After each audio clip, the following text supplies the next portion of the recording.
Mahindra has really shocked and awed one and all with the introduction of this car. Now, it is the company's first EV developed from the ground up. It is called the BE6E or the B6E.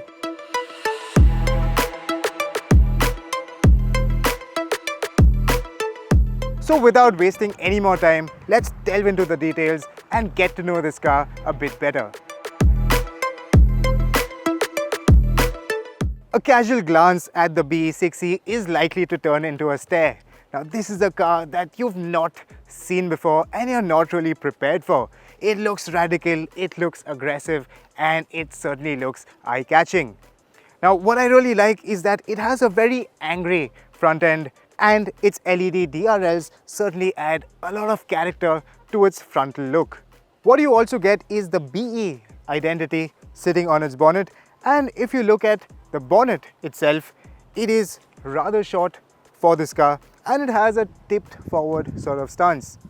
What you'll also notice is the air duct out here for better aero efficiency. Over to the sides you have these aero inspired EV-like 19-inch wheels, and you have a chunky gloss black body cladding. Now, this gloss black is likely to pick up smaller scratches and will be a bit difficult to maintain. Interestingly, the lower section of the cladding has a rough finish, so this will help prevent stone chips and prevent it from the smaller scratches. Further, this car has nice and clean lines. It has almost just a single body line on its side, and it has the flush type door handles in the front, and at the rear you have the door handle embedded in the pillar. On the sides you have this INGLO badge which represents the new platform this Mahindra is based on. An interesting detail is that the charging port flap is nicely hidden in the body cladding. One thing that I found a bit strange is that the flap opens backwards, so when you reverse park this car to charge at a fast charger, the flap door might just come in the way of the charging cord. Moving to the back, it has a nice sloping coupe-like roofline, and what you also get is this nice dual spoiler, one on the roof and a nice lip spoiler on the boot lid. At the rear, you'll also notice that there is no rear wiper or washer, and that's because you don't need that thanks to the rake of the rear windscreen. What I like is that the boot lid is devoid of excessive cuts or creases, and it sports Mahindra's new identity right in the center and the BE6E badge. Both of them are finished in a matte shade. Even the tail lamp setup is very unique. It has a smoked effect, so the tail lamps are sort of hidden when they are not in action, somewhat similar to the new Range Rover. And since I'm here, let me also talk about its boot space. Now, this Mahindra gets an electrically operable boot, but what you'll notice is that the loading lip is quite high. And while the boot is pretty spacious in terms of its depth, it's not all that tall, so you cannot stack luggage one on top of the other. What's also nice is that you have a 60-40 rear seat split for added cargo. And sitting beneath the boot floor is a space saver spare tire. But this being a born EV, it also has a front loading area. Let's look at that.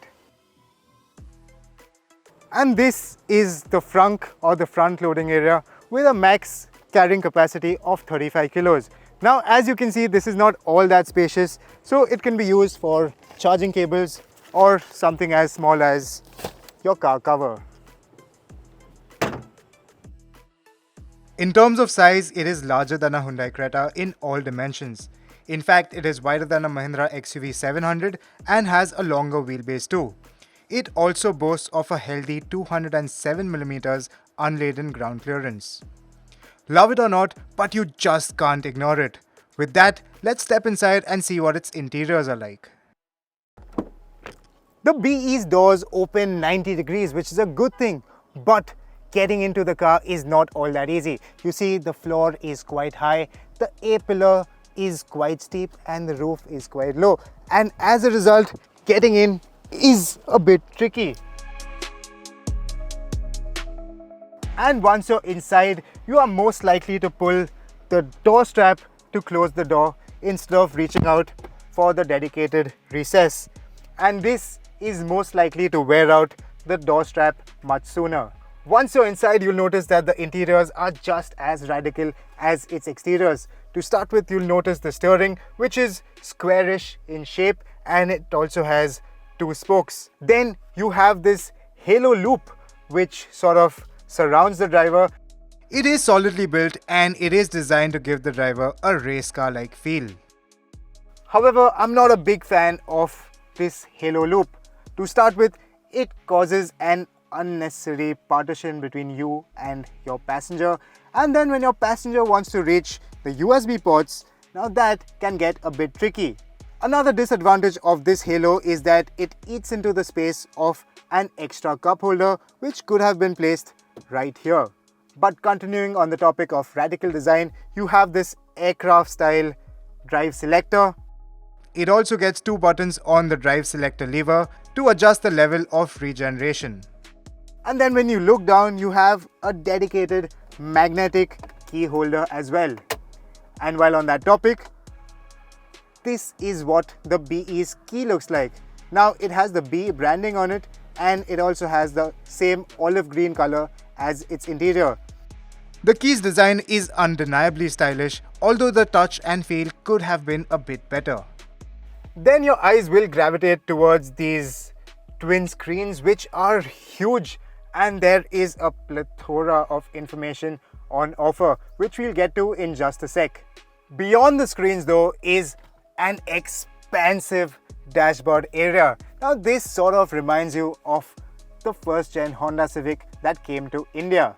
But in this car, I would have preferred some storage area or some utility to this extra space. Whereas in this car, I think it's more to do with form than any function.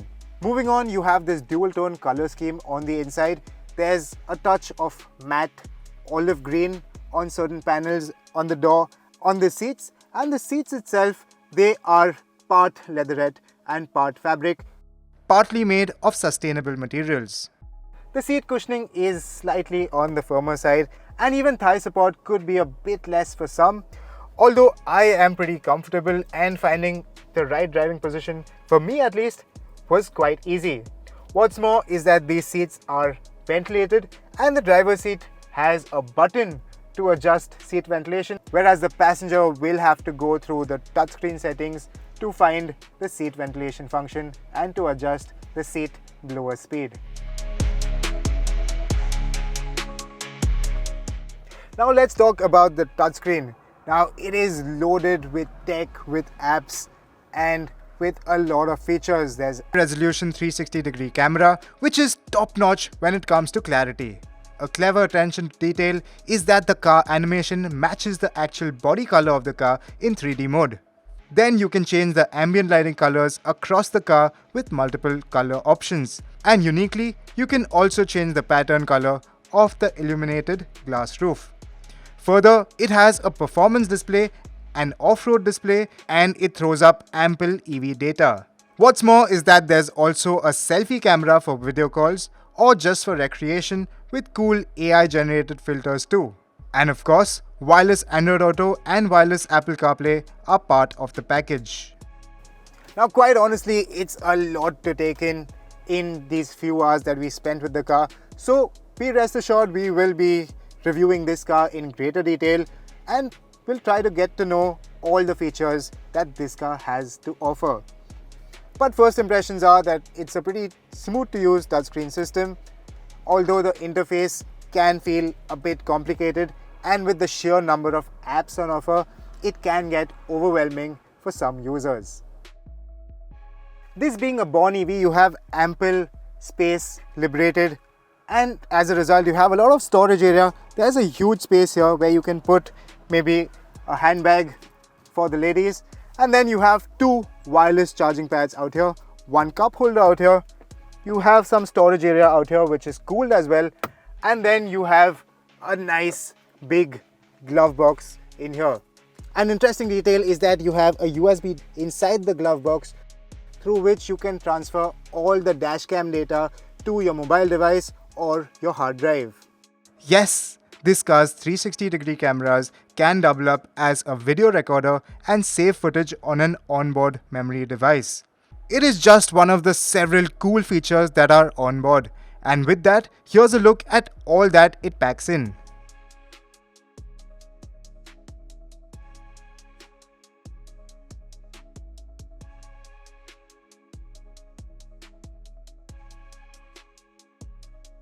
Also unique to the BE6E is a fully automatic park assist feature where the car steers, brakes and accelerates by itself and steers into a spot. Now you can do this while seated in the car or even from outside. Now that is really cool.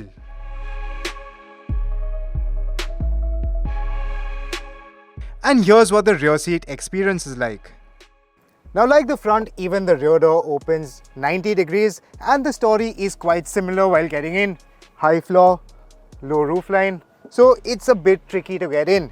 But unlike in the front, the recess in the door is quite easy to access, so you don't end up pulling the door strap. Once you're inside, you'll notice that there is plenty of knee room and even foot room is quite decent. And for a person of my height, I'm 5 feet 9 inches tall, headroom also won't be too much of an issue. But if you're someone taller, maybe 6 foot or taller, then definitely headroom will be tight.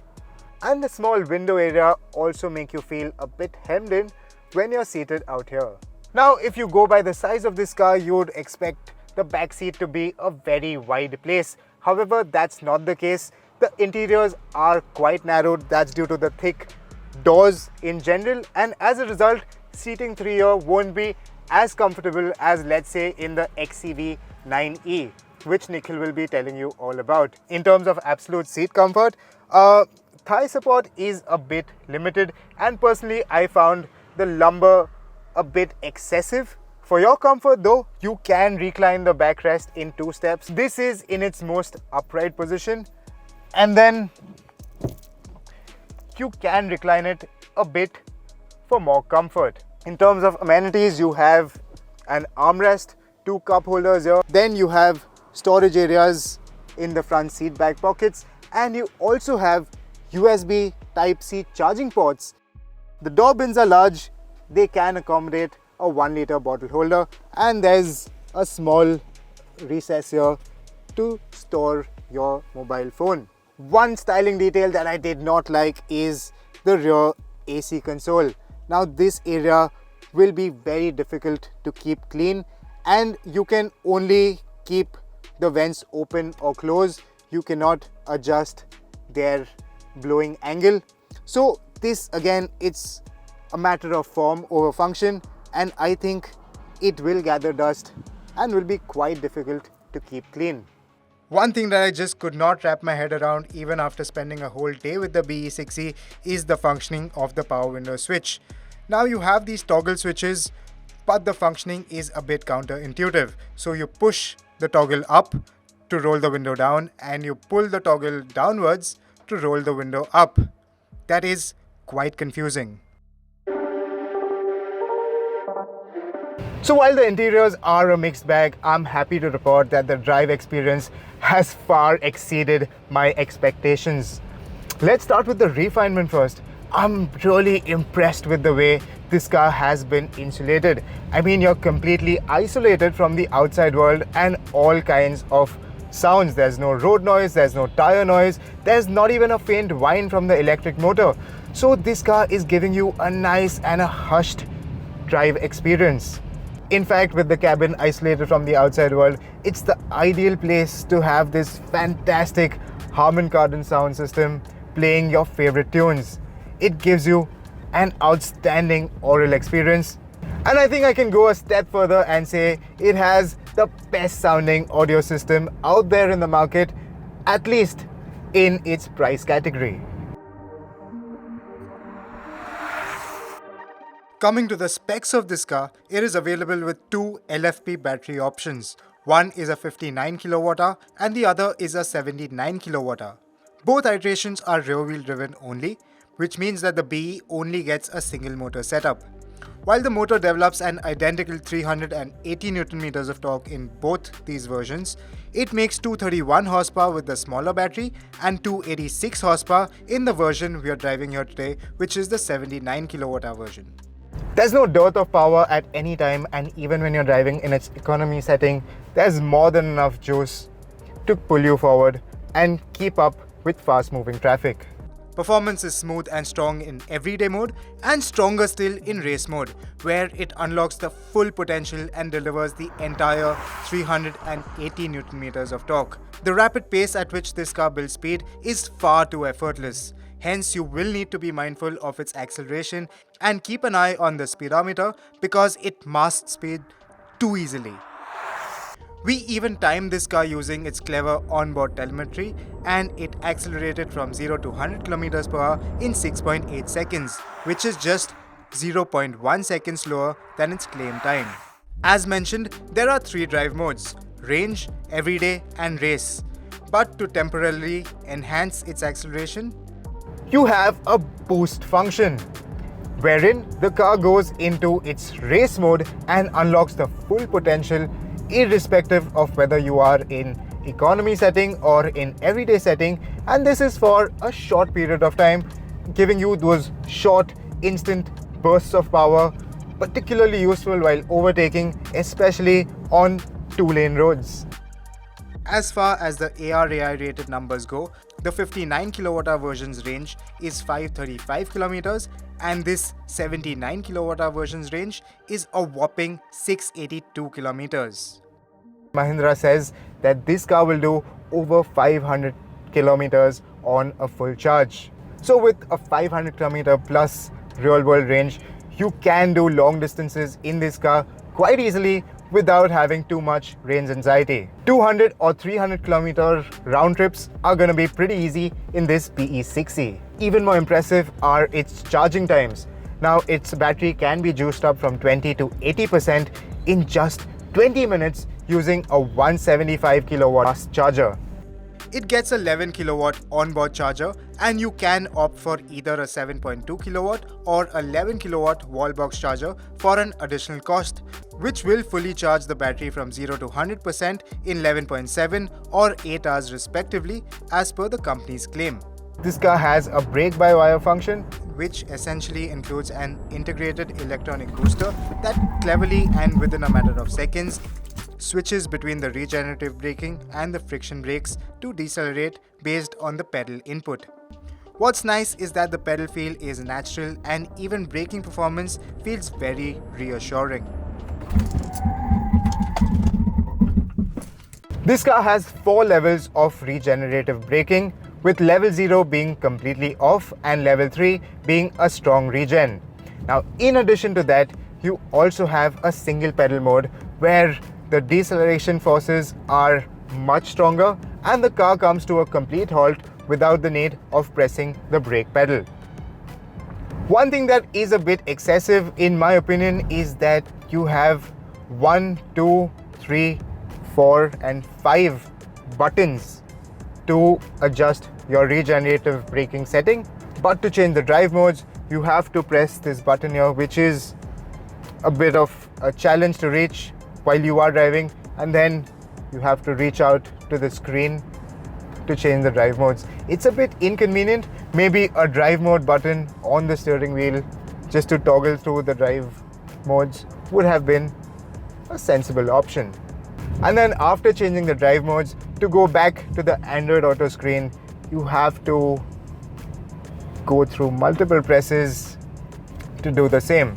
So it's a small little inconvenience, but I think it could have been better executed. This being a born electric car, it has its battery pack beneath the floor integrated into its chassis, and as a result, it gives the structure additional torsional rigidity. In addition, Mahindra has put multi-link suspension at the rear, and as a result, the company has opted for a softer suspension tune. And because of that, ride quality is mind-blowing in this version.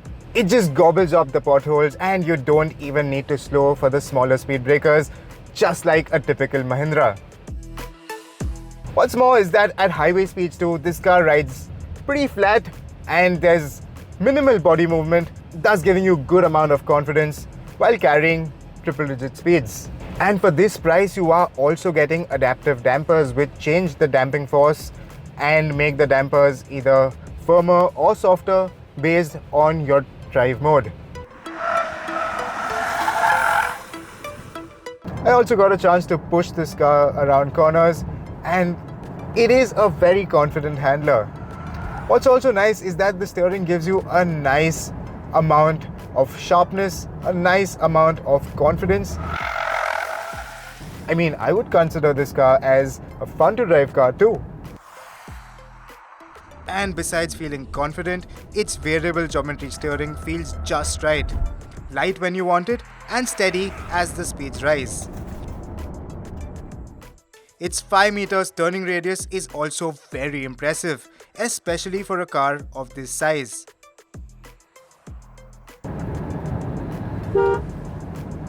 I didn't mean to press the horn right now. I was activating adaptive cruise control and this triggered the horn. So I think this 2-spoke steering isn't the best in terms of touch and functionality. Speaking of which, I did use the adaptive cruise control a fair bit, and while it did a good job on the highway, at low speeds it felt a bit erratic in its behavior, especially while following 2-wheelers and 3-wheelers. I also love how clever this ADAS view is over here. It is detecting the bikers, pedestrians, other road users, cars and big trucks or buses very nicely, and it's also telling me when I'm in the lane and when I'm crossing. I think it's a really cool feature to have. The lane assist function worked brilliantly though, and it took curves very smoothly, even at high speeds. And among all the hundreds of cool features, it has one more cool feature, and that is the lane assist function. Now, if I press the indicator and if it sees a clear road behind me, it automatically gives me a nice push on the steering, thus assisting me to change the lane. And if there's traffic in its blind spot, it will not change the lane. So I think this too is a really nice, a really handy function. The blind spot monitor also did its job well. Right in my field of vision is an advanced head-up display. It's showing me warnings, it's showing me when I'm veering off my lane, it is giving me blind spot indications, it is showing me the map directions, speed and a lot of information. Although you can select what data you want there by adjusting it from the main screen. Now I just wish the fonts were a bit sharper, but small inconveniences aside, it has a very useful feature in this Identity AI selfie camera. It is keeping a track of when I'm looking at the road and when my eyes are off the road, and if it feels that I'm looking at the camera for too long or if I'm distracted on my phone for too long, it will show me a pop-up message telling me to stay focused on the road and concentrate and keep my eyes in front.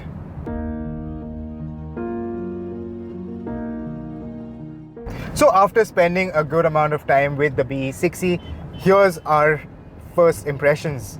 Now this car looks like nothing else on the road, and if you want to stand out in the crowd, this is the car that you should certainly consider.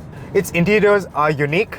This car is stuffed to the gills with features, and with prices starting at just 18.90 lakh for the 59 kWh battery, I think it spells great value for money. Yes, getting in and out is a bit inconvenient. Its backseat isn't too comfortable, and the user interface and the overall user experience could have been a lot better. Now Mahindra says that this car is still in its final testing version, and by the time it hits the showrooms, some small niggles will be sorted out, and I genuinely hope it does, because the drive experience of this car is truly world class. Performance is strong, and then the driving dynamics of this car are truly outstanding. So in summary, there are a few misses, but I think the hits are far too many. I think the BE6e is a car that will bring Mahindra right up there with the international players in the EV space and will make a lot of brands sit up, take notice, and tie up their shoestrings just to let them know what a value proposition is supposed to be. All in all, if you are in the market for an EV, make sure you drive a BE6e once to know what a really sorted EV is like.